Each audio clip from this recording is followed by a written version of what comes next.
I didn't scream when Cale Donahue said I'd be his wife. I screamed when I realized my father had already signed the papers.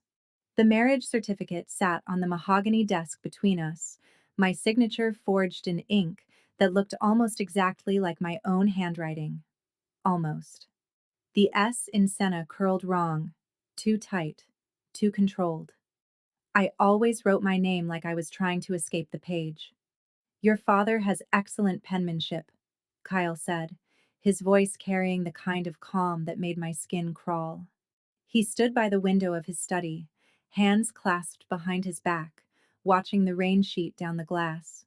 He hadn't looked at me since his men brought me in. He practiced for 3 days before he got it right. 3 days. My father had spent 3 days learning to forge my signature while I'd been at work, serving coffee to strangers, completely unaware that my life was being sold out from under me. This isn't legal, I said, and I hated how small my voice sounded. Hated the tremor in my hands as I reached for the certificate. You can't just. I can. He turned then, and I saw his face clearly for the first time. Sharp jaw, dark eyes that assessed me the way a jeweler might assess a stone, looking for flaws, for value, for potential. He was older than me, maybe 15 years, with silver threading through black hair at his temples. Handsome in the way that dangerous things often are. Your father owed me $3.2 million, Senna. He had three options: pay in full, pay in blood, or pay in collateral. I'm not collateral. I'm a person. You're both. He moved toward the desk, each step measured and deliberate. He chose this option because he believed it would keep you alive. He was right. Cale braced his hands on the desk, leaning forward until I could see the exact shade of his eyes, almost black, with a ring of dark amber around the pupils. If you'd rather I collect the debt in blood, I can put a bullet in your father's head tonight, and we can call this arrangement void. Your choice. My throat closed. I thought of my father. Weak, gambling addicted, perpetually disappointed in himself and everyone else. But still my father. Still the man who'd taught me to read, who'd carried me on his shoulders when I was small, who'd cried the day my mother died. That's not a choice, I whispered. No, Cale agreed. But I'm giving you the illusion of one anyway. I find it makes the transition easier. The transition. As if I were changing jobs, not signing my life away to a man who owned half the city's underground and all of its secrets. How long? I asked. How long what? How long do I have to stay married to you? Something flickered across his face. Amusement, maybe, or satisfaction. Until death do us part, Mrs. Donahue. That's generally how marriage works. Mrs. Donahue. The name felt like a collar clicking shut around my throat. I won't share your bed, I said, surprised by the steadiness in my voice. It was the only piece of control I had left, and I clung to it desperately. Cale studied me for a long moment, then straightened. I don't recall asking you to. The relief that flooded through me was so intense it made me dizzy, but then he continued. When I want you there, you'll know, and you'll come willingly, or you won't come at all. I have no interest in forcing myself on a woman who doesn't want me. His smile was cold and precise. But make no mistake, Senna, you will want me. Eventually. They all do. The arrogance of it should have made me angry. Instead, it terrified me, because there was no bravado in his tone, no masculine posturing, just certainty, the kind of certainty that came from years of watching people bend, break, and ultimately surrender. I want to see my father, I said. No. He's my. He sold you to save his own skin. You don't owe him your loyalty. Kyle walked to a small bar cart near the window and poured himself 2 fingers of something amber. He didn't offer me any. Your father is alive because I allow it. He'll stay that way as long as you're cooperative. Those are the terms. I didn't agree to any terms. Your signature says otherwise. He gestured to the certificate with his glass. That's not my signature. It is legally, which is all that matters. He took a sip, watching me over the rim. You can fight this, Senna. Scream, cry, threaten legal action. Contact the police if you'd like. I have 6 officers on payroll who'd be happy to explain that this is a legitimate marriage between 2 consenting adults. Or you can accept reality and start learning how to survive it. Survive. The word tasted bitter. Is that what you call this? That's what I call everything. He set down his glass. Thorne will show you to your room. You'll find clothes in the closet, toiletries in the bathroom. If you need anything else, ask him. Not me. Who's Thorne? As if summoned, the door opened. A man entered, tall, broad-shouldered, with a scar running from his left eyebrow to his cheekbone. He looked like he'd been carved from granite and animated by pure violence. Mrs. Donahue needs an escort to the East Wing, Cale said without looking at either of us. Make sure she understands the boundaries. Boundaries. I didn't like the sound of that. Thorne nodded once and gestured toward the door. I stood on shaking legs, every instinct screaming at me to run, but there was nowhere to go. 4 men had brought me here from my apartment 3 hours ago. They'd been polite, almost apologetic, but their guns had been very real. I followed Thorne into the hallway. The house, if you could call it that, was enormous. Vaulted ceilings, marble floors, artwork that probably cost more than my entire apartment building. We walked in silence, our footsteps echoing. I counted doors, noted windows, memorized the layout. How many guards? I asked quietly. Thorne didn't look at me. Enough. How many? 12 inside at all times, 24 on the grounds. More if Mr. Donahue expects trouble. 36 men. My stomach sank. Where are we? 20 minutes outside the city. You won't find the address on any map. Of course not. We climbed a curved staircase to the second floor. The East Wing, apparently. Thorne stopped in front of a heavy wooden door and pushed it open. The room beyond was beautiful in the way that prisons could be beautiful if they had unlimited budgets. King-sized bed with silk sheets, floor-to-ceiling windows overlooking dark grounds, a sitting area with velvet chairs, a bathroom visible through an open door, all white marble and gold fixtures. Bars on the windows? I asked. Sensors. You open one? Every guard in the house knows within 3 seconds. Thorne's expression didn't change. Mr. Donahue doesn't believe in bars. He believes in consequences. I walked to the window and looked out. Rain obscured most of the view, but I could make out shapes. Trees. A high wall in the distance. What might have been a gatehouse. No neighboring houses. No lights except those from the property itself. What are the boundaries? I asked, remembering Cale's words. First floor common areas are accessible during the day. Kitchen, library, morning room. The East Wing is yours. Mr. Donahue's office and the West Wing are off limits. The grounds are off limits. Attempting to leave the property results in immediate confinement to this room until Mr. Donahue decides otherwise. I'm a prisoner. You're his wife. Thorne said it like there was no difference. Dinner is at 7. You're expected to attend unless told otherwise. Dress code is formal. He left before I could ask anything else. I stood alone in my gilded cage and tried to breathe. I didn't go to dinner that first night. No one came to force me. No one knocked on my door. At 7:15, I heard footsteps in the hallway, pause outside my room, then continue. That was all. The silence was worse than any punishment. I explored my prison instead. The closet was full of clothes in my exact size, dresses, slacks, blouses, all in jewel tones and expensive fabrics. The bathroom had everything I could need and several things I didn't. The dresser drawers held lingerie that made my face heat. Everything had been chosen for me, prepared for me, as if I were a doll being arranged in a dollhouse. I found my phone in the nightstand drawer, dead. The charger was there too, but when I plugged it in, nothing happened.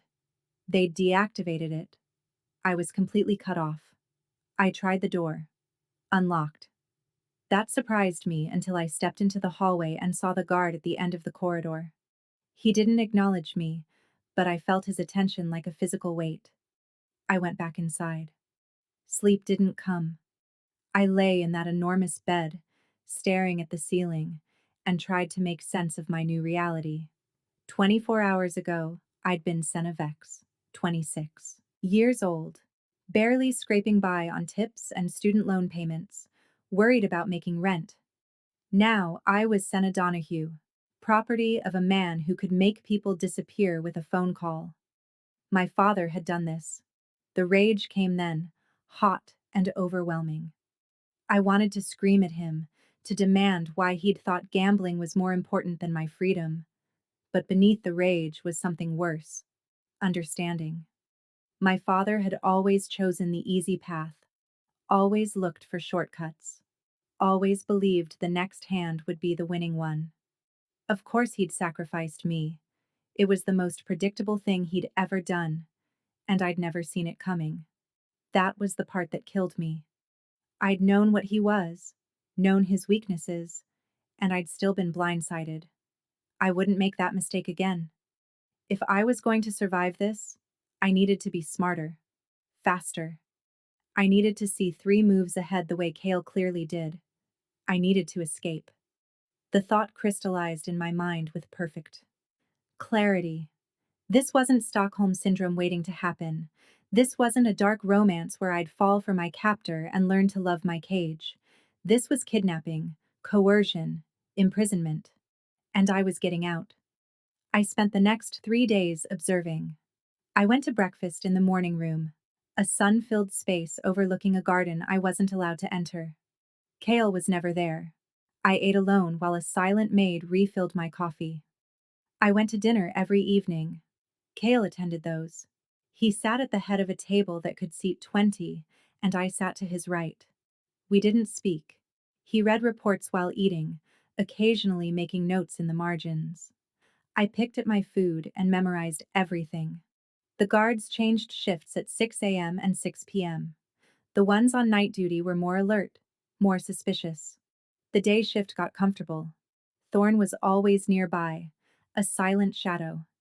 But he left Kale's side twice a day, once at 9 a.m., once at 3 p.m. 15 minutes each time. The kitchen. Staff arrived at 5:30 a.m. and left by 8 p.m. There was a service entrance they used, away from the main doors. The wall around the property was 12 feet high. No barbed wire on top, but cameras everywhere. The gate required a code and biometric scan. But the wall had trees near it, old oaks with branches that hung over. I could climb trees. I'd been a tomboy as a kid, always scaling things I shouldn't. It had been years, but the skill was still there, dormant. On the 4th day, I made my move. I woke at 5 a.m., dressed in the darkest clothes I could find: black leggings, a black sweater.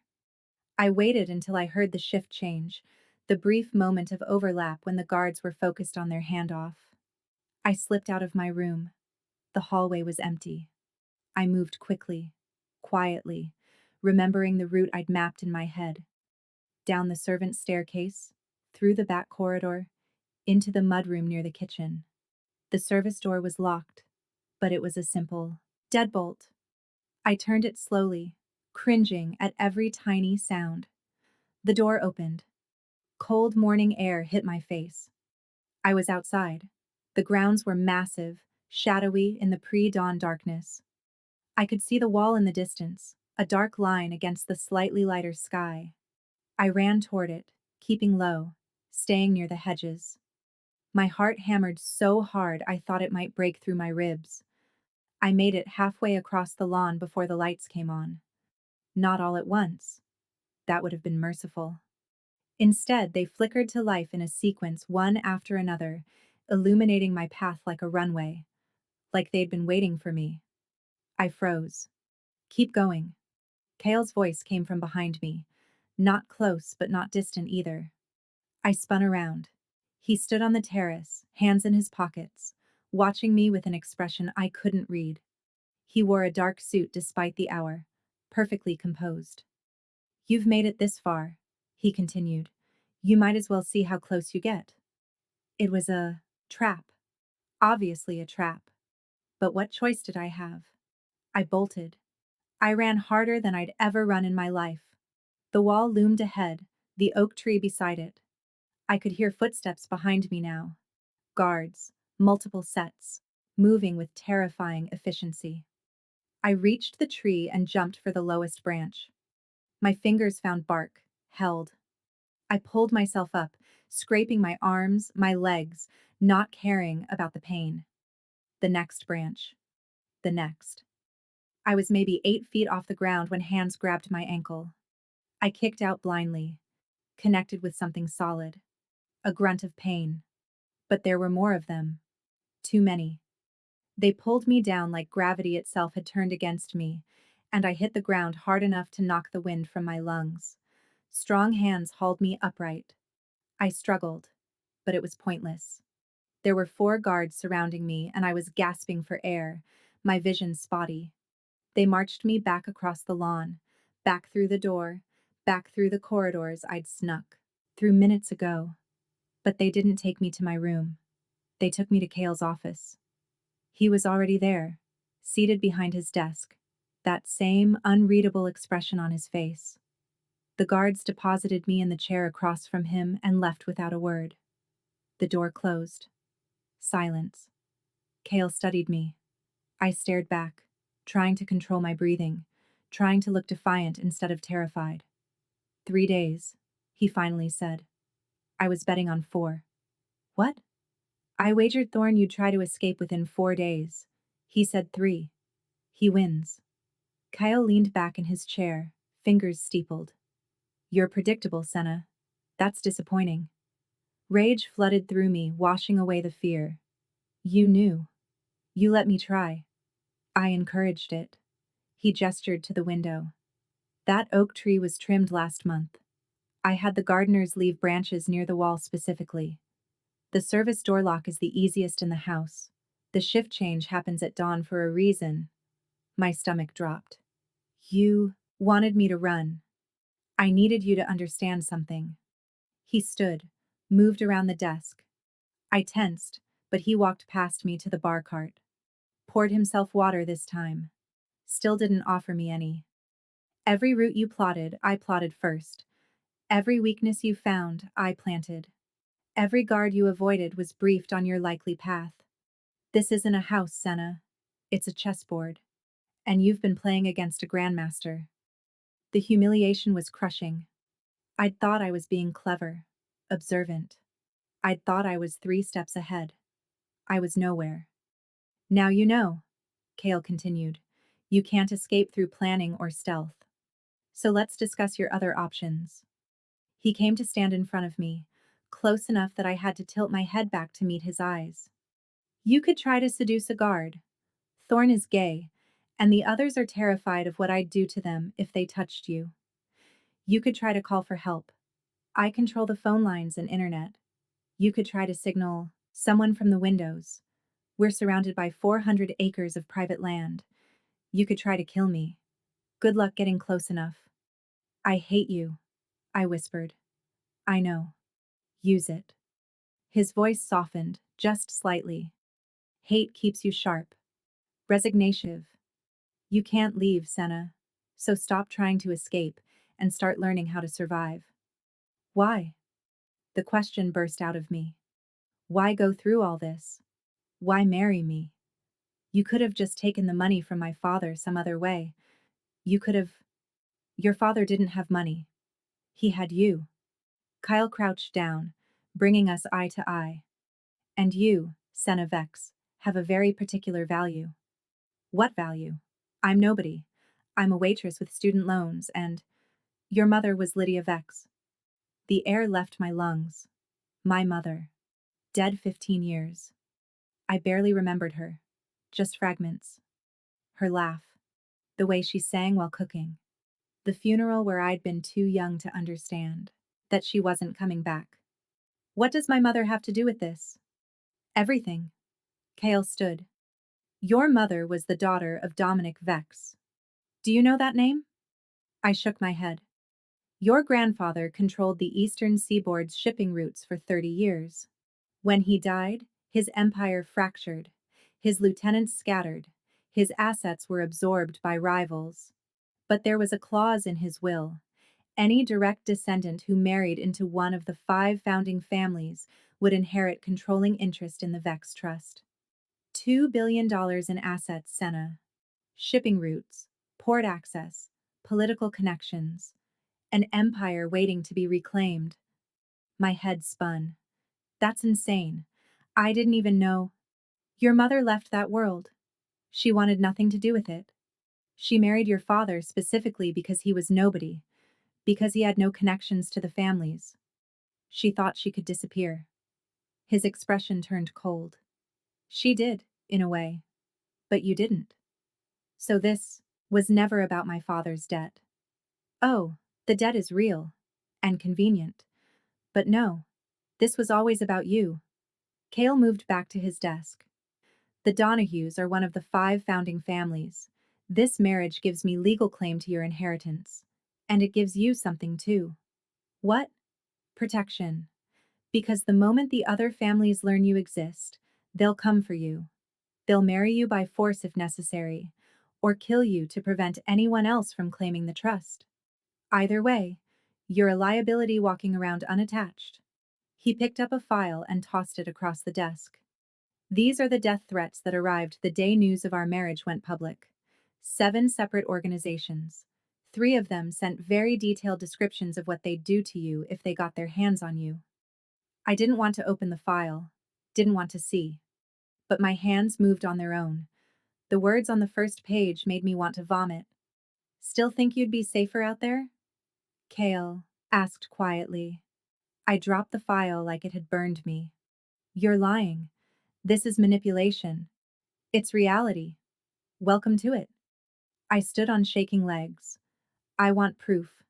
I want to speak to someone who can verify. Who? Your father? He knew exactly who you were when he gambled you away. Why do you think he came to me specifically?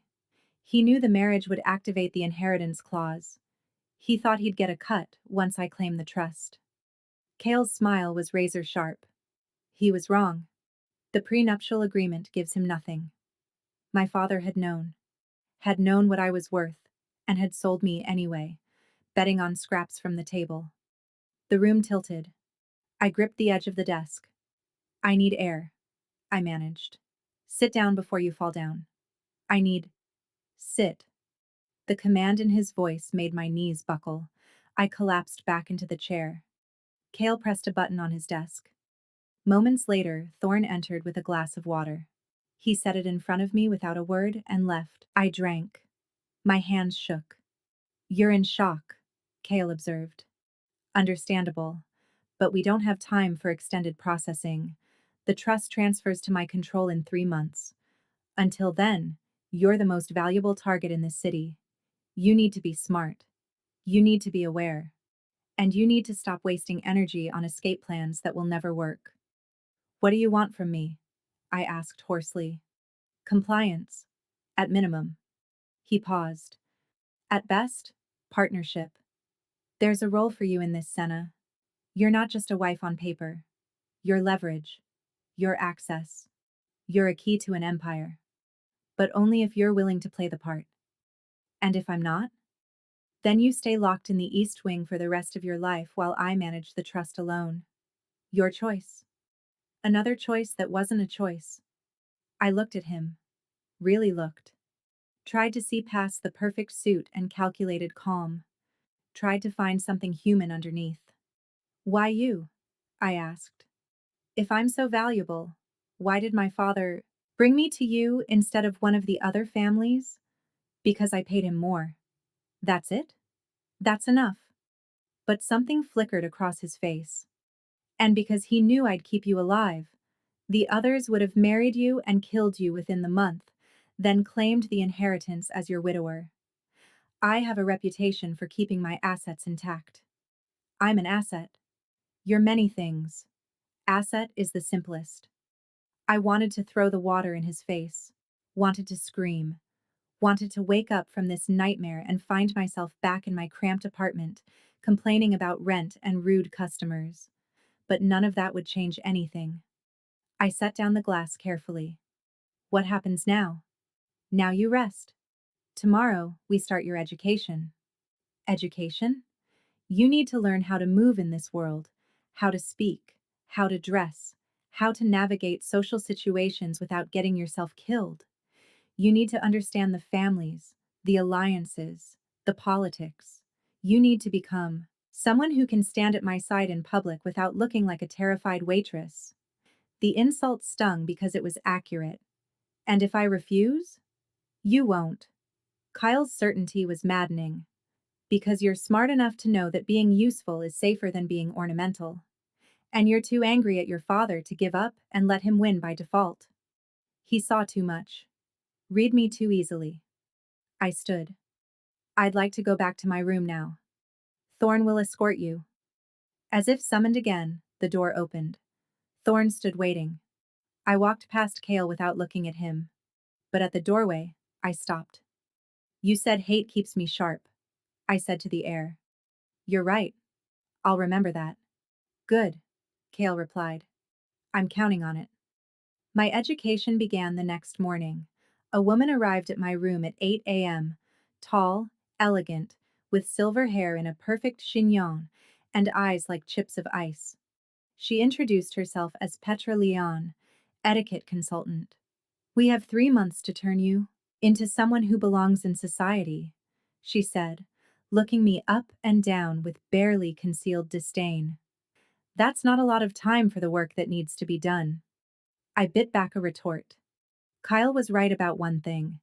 Being useful was a better strategy than being defiant. At least useful gave me information, access, potential leverage. Where do we start? I asked.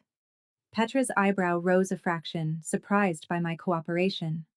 Posture. You slouch like you're trying to disappear. In this world, that makes you prey. She wasn't wrong. I'd spent my whole life trying to take up less space, to not draw attention. It was a survival mechanism from childhood. Stay small, stay quiet. Don't give them a reason to notice you. Shoulders back, Petra instructed. Chin level. Imagine a string pulling you upward from the crown of your head. Good. Now walk. I walked across the room. She critiqued every step. By lunch, my back ached and my head throbbed from clenching my jaw. By dinner, I could glide across a room without thinking about it, could hold a champagne glass properly, could shake hands with the exact right amount of firmness. Kale watched from his seat as I entered the dining room that evening. I saw his eyes track my movement, saw the slight nod of approval. Better, he said. I didn't respond, just took my seat with perfect posture and let the maid serve me. Petra says you're a quick study, Kale continued. I'm motivated. By what? I met his eyes. Survival. Like you said. His smile was slight but genuine. There's hope for you yet, Mrs. Donahue. The name still felt wrong, but I was learning to wear it like armor. The days blurred together. Petra taught me etiquette, social graces, the unspoken rules of high society. A language tutor arrived to polish my Italian. Apparently, I needed to converse in the language of Kale's heritage. A fashion consultant updated my wardrobe with clothes that cost more than I used to make in a month. I absorbed everything like a sponge, but I also watched, listened, learned things Petra didn't teach. I learned that Kale woke at 5 a.m. every day and worked until midnight, that he drank his coffee black and hated inefficiency, that he was left-handed but had trained himself to shoot with both hands, that Thorne had been with him for 12 years and was more brother than employee. I learned the names of Kale's rivals, the Morellis, who controlled the South Side, the Katsaros family, who ran the ports, the Ruiz cartel, new to the city but expanding fast, the Calabreses, old money and old grudges. I learned that Kale's father had built this empire and that Kale had expanded it, that he was feared but also respected, that he never made threats he couldn't keep. and I learned that everyone who worked for him was terrified of disappointing him, including me, I realized with disturbing clarity. On the 14th day, Kale told me we were going to a gala. The Marconi Foundation's annual charity event, he explained over breakfast. Every family will be there. It's your debut. My stomach dropped. I'm not ready. You are. Petra says you've mastered everything she's taught you. That's not the same as, you'll be fine. Follow my lead. Don't volunteer information. If someone asks about your background, keep it vague. You're my wife. That's all they need to know. What if they ask about the trust? They won't. Not directly. But they'll probe. They'll test you to see how much you know, how comfortable you are. Stay close to me. Don't wander off. The warning in his tone was clear. That evening, I dressed in a gown that probably cost more than my old car, deep emerald silk that made my dark hair look almost black and my pale skin luminous. The stylist who'd been sent to prepare me did my makeup with a light hand, emphasizing my eyes, my cheekbones. I looked in the mirror and barely recognized myself. Kale was waiting at the bottom of the staircase. He wore a tuxedo that fit him like a weapon, all clean lines and understated power. When he saw me, something flickered in his expression, there and gone too fast to name. You'll do, he said simply. A car waited outside. Not a limo. Kyle apparently thought those were ostentatious. Instead, a sleek black sedan with bulletproof windows and a driver who looked like he could bench press a tank. I slid into the back seat. Kyle sat beside me, close enough that I could smell his cologne, something dark and woody that probably cost a fortune. Nervous? He asked as we pulled away from the house. Yes. Good. Fear keeps you alert. You say that like it's a positive thing. It is. Complacency kills more people than bullets in this life. I looked out the window at the passing darkness. Do you ever stop thinking about survival? No. He said it without hesitation. And neither should you. The gala was being held at the Ashworth Hotel, a landmark building in the heart of the city. We pulled up to a red carpet, actual paparazzi flashing cameras, a crowd of people in formal wear streaming through the entrance. Kyle got out first and offered me his hand. I took it. His grip was firm, steadying. We walked the carpet together. Cameras flashed. Someone shouted Kale's name, asking about business deals, about rumors of expansion. He ignored them all. Inside, the ballroom was stunning. Crystal chandeliers, marble floors, an orchestra playing something classical. People moved through the space like dancers, conversations flowing, champagne circulating, and every eye in the room turned to us. Breathe, Kale murmured. You're doing fine. I kept my chin up, my shoulders back, just like Petra taught me. Smiled politely. Let Kale guide me through the crowd. People approached to congratulate him on his marriage. I shook hands, made small talk, tried not to show how utterly out of my depth I felt. A woman in her 50s with a severe face and expensive jewelry cornered us near the bar. Kyle, she purred, and this must be your lovely bride. I'm Valentina Morelli. Morelli, one of the rival families. Valentina. Kyle's tone was polite but cold. Lovely to see you. And you. Her eyes raked over me. Tell me, dear, where did you two meet? Such a whirlwind romance, I hear. Through mutual acquaintances, I said smoothly, remembering Kale's instructions. It was very unexpected. I'm sure. Her smile didn't reach her eyes. You seem very young. 26? And before your marriage? What did you do? Warning bells rang in my head. This was a test. I worked in hospitality, I said vaguely.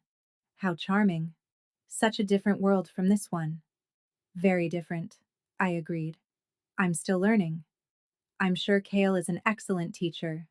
She leaned in slightly. Though I must admit, I'm surprised he married at all. He's always been so independent. The insinuation was clear. What leverage did you use to trap him? Love makes people do unexpected things, I said sweetly. Valentina's eyes narrowed. Indeed. She turned to Kyle. You must bring her to dinner sometime. I'd love to get to know her better. We'll see what our schedule allows, Kyle replied, which was clearly a diplomatic refusal. Valentina drifted away, but I could feel her watching us from across the room. You did well, Kyle said quietly. She hates me. She hates that I married someone she didn't vet first. It disrupts her intelligence network. Is everyone here an enemy? Most of them. The rest are allies who'd become enemies the moment I showed weakness. What a life. More people approached. I lost track of names and faces, but I remembered what Petra taught me: posture, eye contact, firm handshakes. I smiled until my face hurt. And then I saw him. A man across the room, watching me with eyes that made my skin crawl. Tall, dark-haired, younger than Kale but with the same predatory stillness. He raised his glass slightly when our eyes met, an acknowledgement. Who's that? I asked Kale. He followed my gaze and his whole body went rigid. Dante Katsaros, he said, his voice dropping to a dangerous register. Stay away from him. Why? Because he's the one who sent the worst of the death threats in that file. My blood went cold. Dante started walking toward us. Stay close to me, Kyle ordered. His hand moved to the small of my back, possessive and protective at once. Dante stopped a few feet away, smiling. Kyle, congratulations on your marriage. Dante. No warmth. Pure ice. You must introduce me to your beautiful wife. No. The refusal was blunt. Dante's smile widened. How rude. I only want to welcome her to the family, so to speak. His eyes moved to me. I'm Dante Katsaros. Perhaps your husband has mentioned me? He has. I kept my voice steady.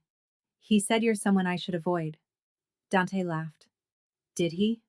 Well, Kyle always was overprotective of his assets. The emphasis on the word assets was deliberate.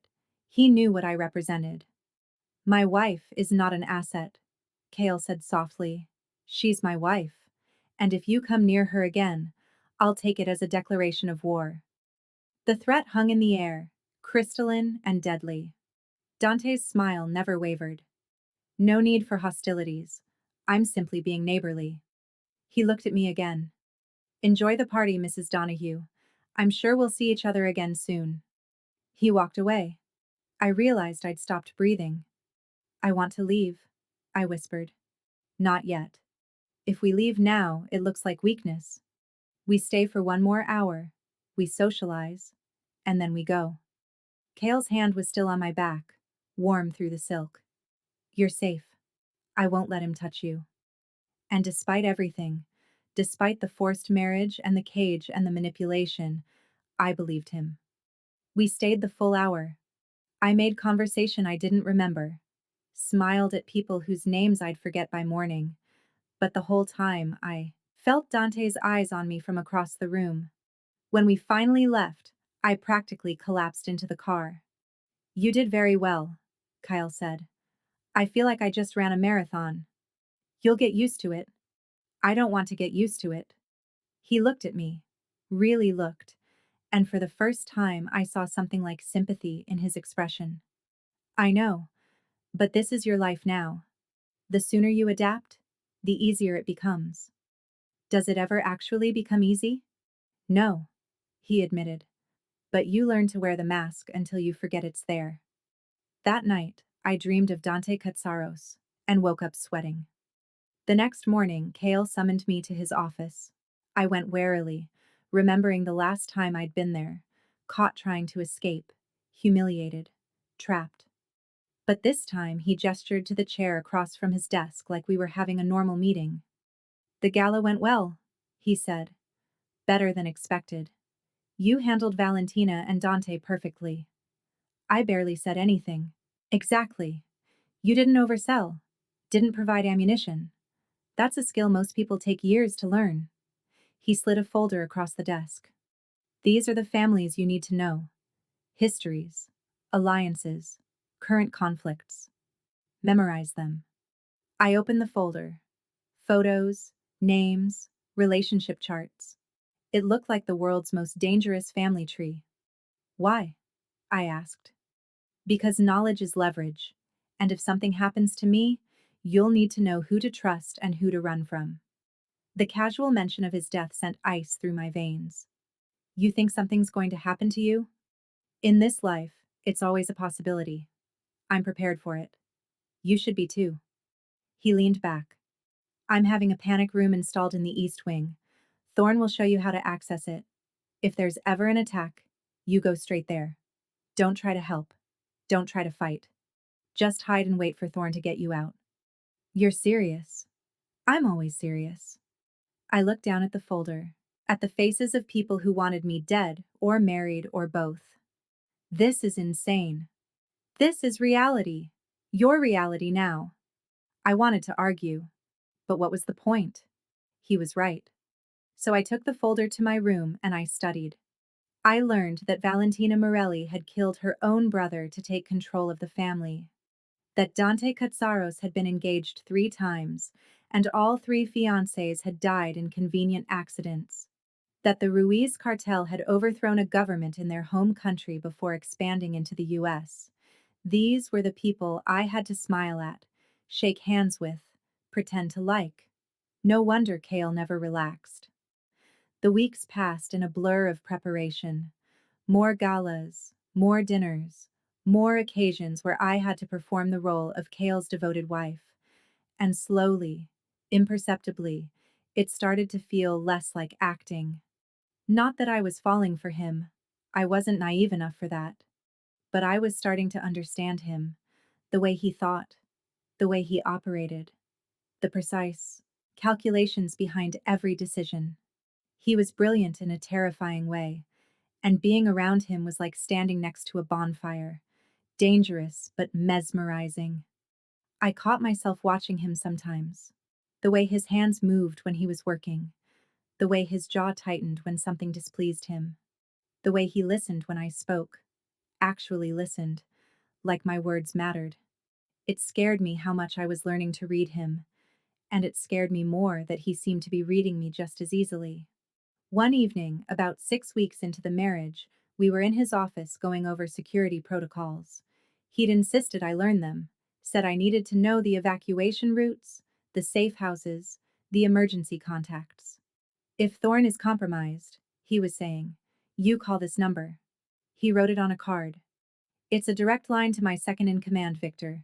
He'll get you to safety. Why are you telling me all this? Kale looked up. Because you're valuable. And because despite your best efforts to hate me, you're learning to be an asset. I'm not an asset. You're right. He stood, moved around the desk. You're becoming something more interesting than that. My heart rate spiked. What do you mean? You're becoming a partner. He stopped in front of me. You handled the Marconi Gala perfectly. You've memorized the family structures. You're thinking strategically. That's not the behavior of someone who wants to escape anymore. Maybe I'm just biding my time. Maybe. Or maybe you're realizing that survival and success aren't mutually exclusive here. His eyes searched mine. You're smarter than I expected, Senna. Smart enough to know that fighting me is less productive than fighting with me. With you. Against our mutual enemies. There's a difference. I stood, bringing us nearly eye to eye. You're still my enemy. You're just the one I'm stuck with. For now. Something shifted in his expression. But I'm a patient man, and I'm curious to see how long your hate lasts when it's not being fed by helplessness. You think I'll stop hating you because I've learned to navigate your world? I think you'll stop hating me when you realize I'm not your prison. I'm your protection. The arrogance of it should have enraged me. Instead, it made something in my chest tighten. Because he wasn't entirely wrong. In the past 6 weeks, I'd seen what life was like outside Kale's protection. I'd seen Dante's predatory stares. I'd heard Valentina's veiled threats. I'd read the reports of what happened to women in this world who were unattached, unprotected. Kyle was a cage, but he was also a fortress, and I was starting to confuse the two. I should go, I said, stepping back. Run away?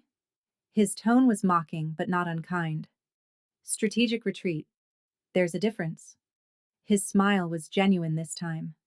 You're learning. I left before I could say something I'd regret. The trust transfer was scheduled for mid-November, 3 months from the wedding, just like Kale said. As the date approached, security increased. More guards, more protocols, more paranoia. Kale barely slept. I'd hear him moving through the house at all hours, checking systems, reviewing reports. You're going to burn out, I told him one night when I found him in his office at 2 a.m. He didn't look up from his laptop. I'll rest when the transfer is complete. You said that last week. Last week, the Morellis hadn't tried to bribe 3 of my port supervisors. I blinked. What?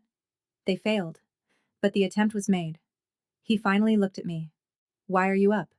Couldn't sleep. Worried? Should I be? Probably. He closed his laptop. Sit. I sat. The transfer is in 4 days, he said. Once it's complete, I'll control the Vex Trust. 2 billion in assets, like I said. But until the papers are signed, you're still the leverage point. The other families know this. They're going to make moves. What kind of moves? Kidnapping, most likely. Or assassination. Take you out. The trust defaults to the next in line of succession, which would be contested among the families. Chaos. Opportunity. My mouth went dry. You think they'll try something in the next 4 days? I'd bet on it. He stood, moved to the window. I'm doubling your security detail. You don't go anywhere without Thorn and at least 3 guards. You don't answer the door, don't accept packages, don't deviate from established routines. I'm already living like a prisoner. You're living like someone who's worth billions. Get used to it. I joined him at the window. The grounds were dark, but I could see the shapes of guards patrolling. You really think they'll come? They'd be fools not to. And you? He glanced at me. What about me? Are you afraid? The question seemed to surprise him. Of dying? No. I've made peace with that possibility years ago. Of failing? Always. He turned to face me fully. Failure means you get hurt. Failure means the empire my father built crumbles. Failure means everything I've worked for is for nothing. So yes, Senna, I'm afraid of failing. It was the most honest thing he'd ever said to me. What can I do? I asked. Stay alive. Don't take risks. Trust my judgment. I don't trust you. I know. But trust my self-interest. I have too much invested in you to let you die. It wasn't romantic. It wasn't even particularly kind, but it was real. And somehow, that mattered more. 2 days before the transfer, Dante Cazzaro sent me flowers. Black roses, 24 of them, delivered to the house with a card that read, Soon. Kyle went ballistic. I'd never seen him lose control before. He ripped the card to pieces, had the flowers incinerated, and put out orders that anyone from the Katsaros organization who came within a mile of the property would be shot on sight. He's baiting you, I said, watching from the doorway of his office. I know what he's doing. Then, why react? Because he sent flowers to my wife, to my home. That's a declaration. Of what? Kyle looked at me, and I saw something in his eyes I'd never seen before. Raw, unfiltered rage. That he wants you. That he thinks he can take you. That he's willing to start a war over it. He doesn't want me. He wants the trust. He wants both. Kale moved toward me. And he knows the surest way to destroy me is to take you away. The admission hung between us. I'm just an asset, I said, echoing his old words. You were. His voice dropped. You're not anymore. My pulse thundered. What am I then? He didn't answer, just looked at me with an intensity that made my skin burn. Then Thorne knocked on the door, breaking the moment. Sir, we have a situation. Kale's mask slammed back into place. What kind? The Ruiz cartel just made a move on the south side. They're pushing into Morelli territory. Timing? Either coincidental or coordinated with Katsaros. Kale swore. Double the guard on Senna, I need to handle this. No, I said. Both men looked at me. No, Kyle repeated. If you leave now, you're exposed. This could be the distraction. They create chaos on the south side. You go to handle it, and Dante makes his move here. Silence. She's right, Thorne said quietly. It's textbook misdirection. Kale's jaw tightened. Then we don't take the bait. Let the Morellis handle the Ruiz themselves. We stay here. Stay fortified. That shows weakness, Thorne argued. It shows strategy. Kale looked at me. When did you get so good at this? I had a good teacher. Something like pride flickered across his face. That night the attacks came. Not where we expected. Not against the house.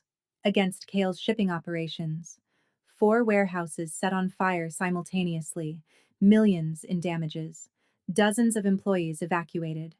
And through it all, Dante sent one text to Kale's phone. Checkmate. But it wasn't checkmate. Not yet. Because, while the fires burned and the chaos raged, I sat in Kale's office and made calls. To insurance companies, to fire departments, to backup suppliers. I coordinated responses, managed crises, acted as Kale's voice when he was handling the violence directly. Petra's training kicked in. The languages I'd learned, the protocols I'd memorized, the strategic thinking I'd absorbed. I became indispensable that night. And Kale noticed. When he returned at dawn, covered in soot and blood that wasn't his, he found me still at his desk, still working. You should be resting, he said. I'm finishing what you started. I handed him a report. The fires are contained. The employees are safe. The insurance claims are filed. And I found 3 warehouses we can lease short-term to maintain operations while we rebuild. He stared at the report, then at me. You did all this? You were busy. Someone had to. He set down the report and crossed to me. Before I could react, he cupped my face in. His hands, rough, calloused, gentle in a way that made my breath catch. You, he said softly, are extraordinary. And then he kissed me. It wasn't forceful, wasn't demanding, just a brush of lips against mine, there and gone, like he was testing something, asking a question. I should have pulled away, should have slapped him, should have reminded him that I was here against my will, that nothing had changed. But I didn't. Instead, I kissed him back. It lasted maybe 3 seconds, maybe a lifetime. When he pulled away, we were both breathing hard. That was a mistake, I whispered. Probably. He didn't move back. Do you want me to apologize? I want. I stopped. Because I didn't know what I wanted anymore. 6 weeks ago, I'd wanted to escape. 4 weeks ago, I'd wanted revenge. 2 weeks ago, I'd wanted survival. Now I wanted this. Whatever this was. This dangerous, impossible thing growing between us. I'm still angry at you, I said. I know.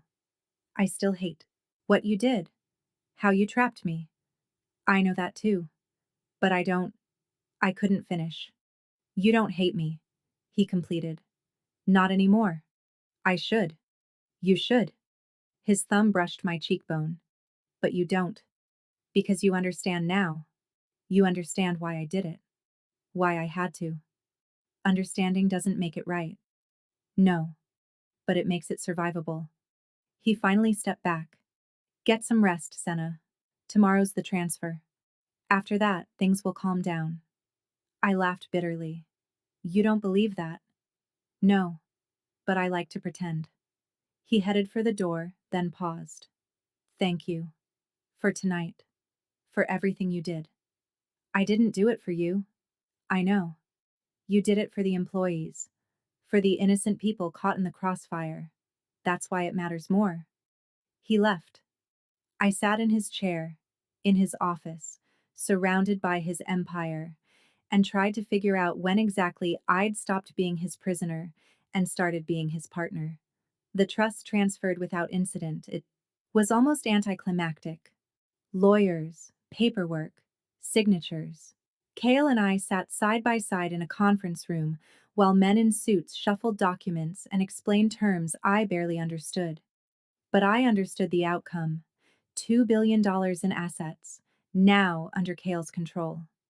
With me as his wife, the transfer was legal, binding, irreversible. We were worth a fortune together. Separately, we were just people. The realization hit me hard. This marriage wasn't just a cage, it was a merger. We were bound together by law, by money, by the very structure of the empire itself. Kale seemed to sense my thoughts. Under the table, out of sight, his hand found mine. I should have pulled away.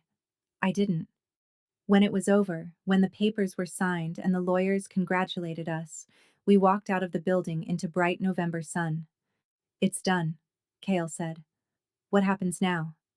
Now we consolidate, make sure the assets are secure, establish new protocols, and we wait to see who comes for us next. You think someone will? I know they will. He guided me to the car. But they'll be coming for an empire now, not just a woman. The stakes are different. In the car, I asked the question that had been burning in my mind. Why did you kiss me last night? He didn't pretend not to know what I meant. Because I wanted to. That's it? That's enough. Kale. You want me to say I have feelings for you? That this has become more than business? He looked at me directly. Fine. It has. Somewhere between watching you handle Valentina and watching you manage my warehouses, you stopped being a means to an end. You became the end itself. My heart stuttered. That's not possible. Why not? Because you're a strategist. You don't fall for your assets. You're not an asset. You're my wife. He said it with finality. And yes, that started as strategy.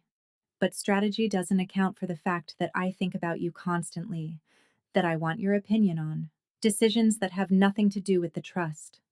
That the thought of Dante Katsaros anywhere near you makes me want to burn his empire to the ground. I couldn't breathe. This is obsession. Possession. Maybe. Probably. But it's also. He seemed to search for the word. Partnership. You challenged me last night. Made better decisions than I would have made in the heat of the moment. You've learned this world in weeks when most people take years. You're brilliant, Senna. And dangerous in ways I didn't anticipate. Dangerous how? His smile was grim. Because you're my greatest weakness now. And everyone knows it. The words echoed what he'd said months ago, but they meant something different now. I don't want to be your weakness, I said quietly. Too late. You already are. He looked out the window. The question is, what are you going to do with that power? It was a good question. What was I going to do? I'd spent 3 months learning to survive in Kale's world, learning to be useful, to be valuable, to be indispensable. And somewhere along the way, I'd stopped seeing him as my captor and started seeing him as what? My partner? My equal? My choice? No, not a choice, because I'd never chosen any of this. But maybe I was choosing to stay. The realization shook me. I need time, I said, to think, to figure out what this is. Take all the time you need. We have the rest of our lives. The rest of our lives. The phrase should have terrified me. Instead, it felt almost like a promise. That night, there was a celebration. Kale hosted it at the house, a carefully curated guest list of allies and people who needed to see the transfer was legitimate. I wore a dress that cost more than my entire previous wardrobe combined and stood at Kale's side, playing the perfect wife. But this time, it didn't feel like playing. This time, when he introduced me as my wife, Senna, there was pride in his voice. And when I smiled and shook hands, it wasn't Petra's training guiding me. It was my own understanding of what needed to be done. Victor, Kale's second in command, cornered me near the bar. You've surprised us all, he said in a thick Eastern European accent. How so? We expected, he gestured vaguely. Resistance, escape attempts, hysterics. I tried the escape thing. Didn't work. He laughed. Smart woman. Kyle chose well. Kyle chose strategically. Is there a difference? Victor leaned closer. I've worked for him for 8 years. I've never seen him look at anyone the way he looks at you. He looks at me like I'm valuable. No. He looks at you like you matter. Trust me. Those are very different things. Before I could respond, Victor was called away. I stood alone, champagne in hand, watching Kale across the room. He was deep in conversation with a business associate, but even from a distance I could see the calculation in his eyes, the constant assessment of threats, opportunities, angles. He caught me looking and raised his glass slightly, a private acknowledgement. I raised mine back. The party continued late into the night, but around midnight Kyle excused himself and found me on the terrace where I'd gone for air. Successful evening, he said, joining me at the railing. Everyone seems convinced we're a real couple. We are a real couple. Legally. In every way that matters. He turned to me. Do you regret it? The marriage? The last 3 months? All of it? I thought about lying. About saying yes. I regretted every moment, every concession, every step closer to accepting this life. But I'd learned from Kale that strategic honesty was more powerful than comfortable lies. I regret how it started, I said carefully. I regret not having a choice. But the outcome? I looked at him. I'm not sure I'd change it even if I could. His expression shifted. Why not? Because 3 months ago, I was a waitress going nowhere. I was invisible, powerless, barely surviving. Now I'm worth billions. I have influence, knowledge, skills I never would have developed. I'm playing a game I didn't even know existed. I paused. You forced me into this world, but I'm choosing to stay in it. For the power? For the possibility. I set down my champagne. You taught me something, Kale. You taught me that surviving isn't enough, that I could be more than I ever believed I could be. And yes, you did it through manipulation and coercion. But you weren't wrong. He moved closer. What are you saying? I'm saying I'm done fighting you. I'm done pretending I want out. I met his eyes. I'm in. Fully. As your partner. Not your prisoner. Partners in what? Everything? The empire? The trust? The wars you're fighting? All of it. That's dangerous. Good. I'm done being safe. He cupped my face the way he had that night after the fires. You know what this means? If you commit to this, there's no going back. You'll be a target forever. You'll live with guards, with threats, with the constant possibility of violence. I already live with all of that. The only difference is now I'm choosing it. Why? The question was raw, honest. I thought about all the reasons I could give: strategy, survival, the empire, the money. But there was only one truth. Because of you, I said quietly. Because somewhere in the last 3 months, you stopped being my enemy and became essential. And I don't know when that happened, or how, but it did. So yes, Kale, I'm choosing this. I'm choosing you. For a man who always had words, who always had a strategy, he seemed speechless. Then he kissed me. This time, it wasn't tentative, wasn't testing. It was possessive and claiming and everything a dark romance promised. Dangerous and intoxicating and absolutely inevitable. I kissed him back with 3 months of tension, anger, fear, and something that might have been the beginning of love. When we finally broke apart, both. Breathing hard, he rested his forehead against mine. You're mine, he said. Not a question. A statement of fact. Yes, I agreed. But you're mine too. That's the deal. His laugh was soft. Partnership. Equal partnership. I can work with that. He pulled me closer, and we stood there on the terrace while the party continued inside, while guards patrolled the grounds, while enemies plotted in the darkness. But for that moment, it was just us. The ruthless mafia boss and the woman who'd become his greatest weakness, and somehow, impossibly, his greatest strength. 3 weeks later, Dante Katsaros made his move. It came at dawn, coordinated and brutal. 3 teams simultaneously. One attacking the house, one targeting Kale's main office downtown, one going after the shipping yards. But we were ready, because I'd been studying Dante's patterns. I'd noticed how he operated, the timing of his attacks, his preferred methods, his tendency to strike at multiple points to divide attention. I'd warned Kale. We'd fortified. We'd prepared. The attack on the house was repelled within minutes. The office had been evacuated the night before based on intelligence I'd pieced together from 3 separate sources. The shipping yards had extra security waiting.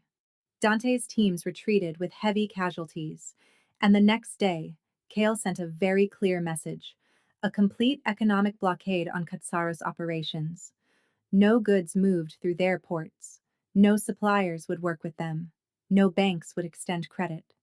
Within a week, Dante requested a meeting. It happened in neutral territory, a restaurant that had been cleared of civilians, surrounded by guards from both sides. I went with Kale. He'd tried to leave me behind, but I'd refused. I'm part of this, I'd said. He needs to see that. So we sat across from Dante Katsaros and his second in command, and I felt the full weight of his attention.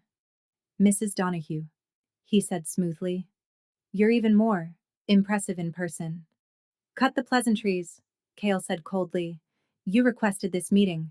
Talk. Dante's smile never wavered. I want to propose a truce. My attacks were overeager. I underestimated your resources. You underestimated my wife. Dante's eyes flickered to me. Indeed, I didn't expect her to be so involved. She's my partner, Kale said. She sees what I see, knows what I know. Attack me, you attack her. Attack her, and I'll destroy everything you've built. A dangerous attachment. A necessary one. Dante leaned back. The rumors were right then. The ruthless Kale Donahue, brought low by a woman. I spoke before Kale could. Not brought low. Elevated. There's a difference. Dante's attention snapped to me fully. You speak. I do. And I think. And I plan.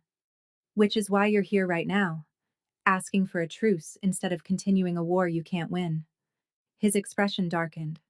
Bold words. Accurate ones. You gambled that Kale would be distracted by me, that I'd be a weakness. You were wrong. I'm a multiplier. We're stronger together than either of us would be alone. That's why you're losing. Silence around the table. Then Dante laughed. Genuine surprise in the sound. Kale, you really did choose well. I know. Kale's hand found mine under the table. Now let's discuss terms. The truce was hammered out over the next hour. Territorial agreements, trade arrangements, mutual non-aggression. It wasn't friendship. It would never be that. But it was stability. When we left, Kyle's grip on my hand tightened. That was dangerous, he said. That was necessary. He needed to see me as a threat, not a prize. You were magnificent. I learned from the best. I smiled.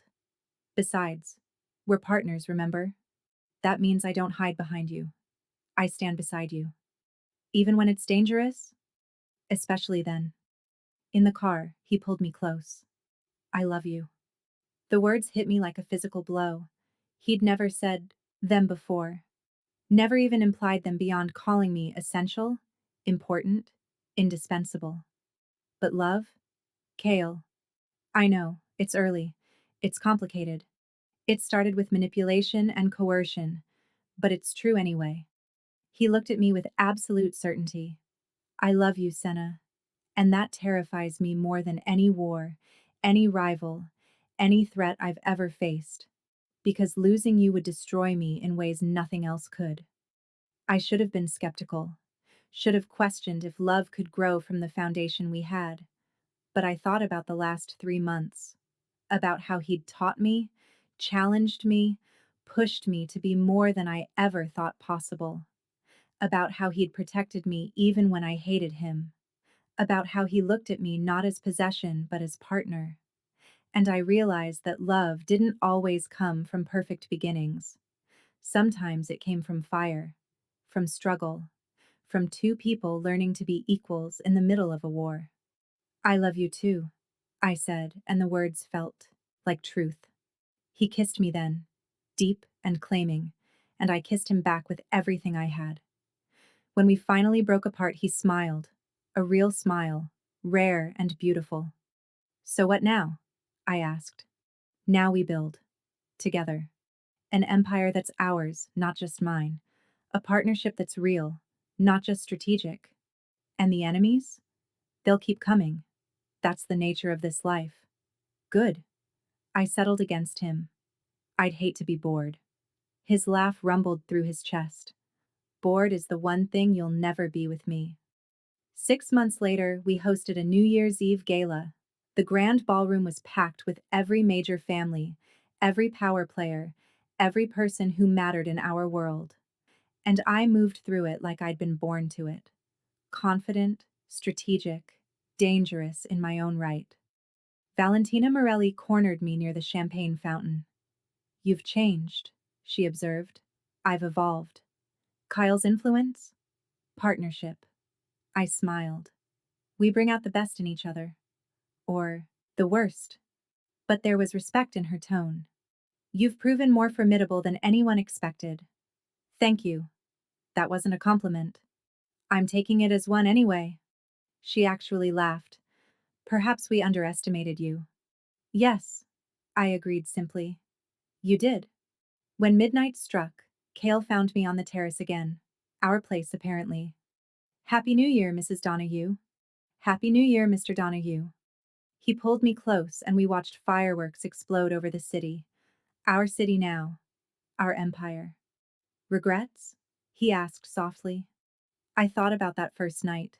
The forged signature, the terror, the cage I'd been thrown into. I thought about everything that had happened since. The fear, the growth, the transformation. None, I said honestly. You forced me into this marriage, but I chose to stay. I chose us, and I'd make that choice again. Even knowing what it cost? Especially knowing what I gained.